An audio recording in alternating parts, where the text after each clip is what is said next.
अल्हम्दुलिल्लाह रब्बिल आलमीन वस्सलातु वस्सलामु अला रसूलिही मुहम्मद व अला आलिही व सहबिही अजमईन अम्मा बाद। मुहतरम इस्लामी भाइयों, सब्र व ज़ब्त के सिलसिले में हमने बहुत सारी मिसालें देखी होंगी, लेकिन बाज़ मिसालें ऐसी हैं जो हमें इंसानी तारीख़ में नहीं मिलेंगी।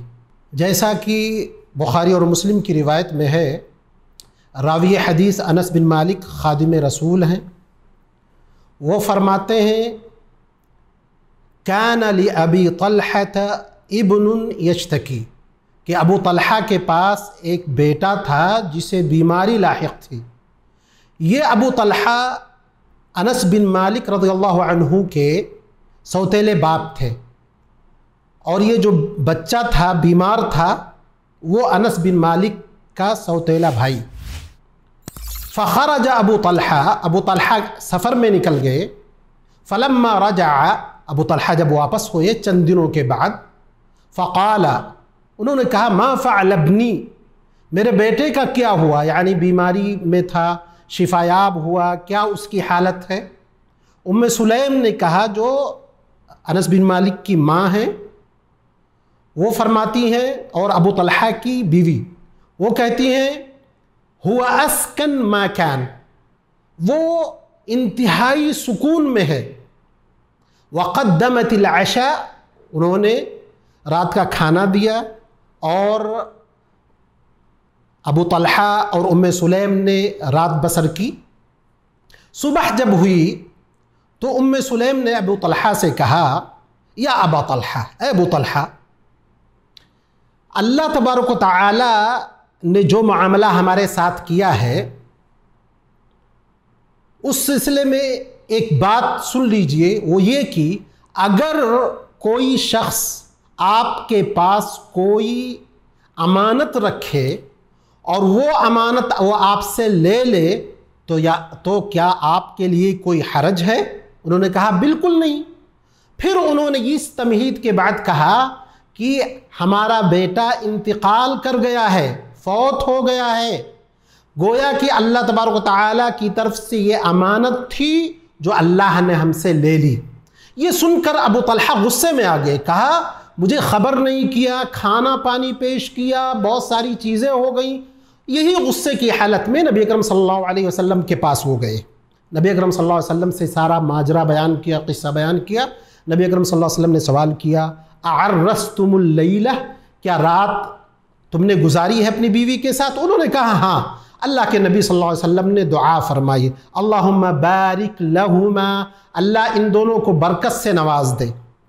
तो अल्लाह तबारक तआला ने उनको एक बेटे से नवाजा, और जब वो चंद दिनों के बाद, 9 महीना के बाद तकरीबन बच्चा पैदा हुआ, तो अनस बिन मालिक उस बच्चे को लेकर के नबी अकरम सल्लल्लाहु अलैहि वसल्लम के पास आए।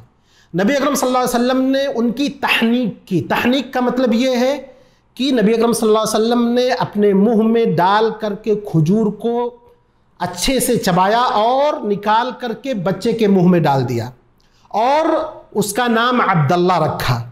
रावी हदीस बयान करते हैं एक अंसारी सहाबी से कि उन्होंने खबर दी कि इस बच्चे के पास 9 औलाद थी, 9 लड़के थे जो सब के सब आलिम और हाफिज कुरान थे।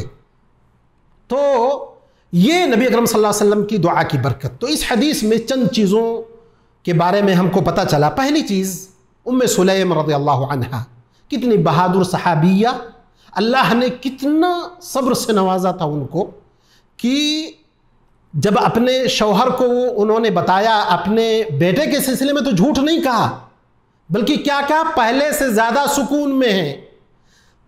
शौहर ने समझा शिफायाब हो चुके हैं, लेकिन उनका मकसद ये था कि जिस तरह मरने के बाद जिस्म में कोई हरकत नहीं रहती है, उसी तरह उनकी हालत हो गई है। इसको अरबी ज़बान में तौरिया कहते हैं, यानी किसी लफ्ज़ का 2 मफ़हूम निकले, करीबी माना ना लेकर के दूर का माना मुराद लिया जाए। और ये चीज़ नबी अकरम सल्लल्लाहु अलैहि वसल्लम से भी साबित है, और हमारे लिए भी जायज़ है नेक कामों में, अच्छे अमल में, अगर हम अच्छी चीज़ में इसको इस्तेमाल करें, धोखा दही के लिए इस्तेमाल ना करें, नाजायज़ कामों में इस्तेमाल ना करें। एक छोटी सी मिसाल के तौर पर कोई आदमी बहुत ज़्यादा गरीब है और उसकी शादी नहीं हो रही है, हम कह सकते हैं उसके बारे में कि मैंने उसके पास करोड़ों की चीज़ देखी है, यानी हम ये मुराद लें कि उसके हाथ, उसके आँख, उसके पाँव, उसके कान, नाक, जो आज़ा हैं जिस्म के, करोड़ों से भी ऊपर के हैं, तो हम ये बात सही चीज़ के लिए इस्तेमाल कर सकते हैं। और दूसरी बात ये कि अल्लाह के नबी सल्लल्लाहु अलैहि वसल्लम की दुआ की बरकत कितनी थी कि उस अब्दुल्ला जो बच्चा था उसकी 9 औलाद हुई, 9 लड़के हुए कि जो सब के सब हाफिज़ कुरान और आलिम थे। और इसी तरह से सब्र जब इंसान करता है तो अल्लाह तबारक तआला दुनिया में भी बदला देता है, आखिरत में भी बदला देता है। ये वाक़या इसका ज़िंदा जावेद सबूत है। अल्लाह तबारक तआला से दुआ है कि अल्लाह तबारक तआला हमको भी और हमारी ख़वातीन को सब्र करने की तौफ़ीक़ अता फ़रमाए। व आखिरु दावाना अनिल हम्दुलिल्लाहि रब्बिल आलमीन।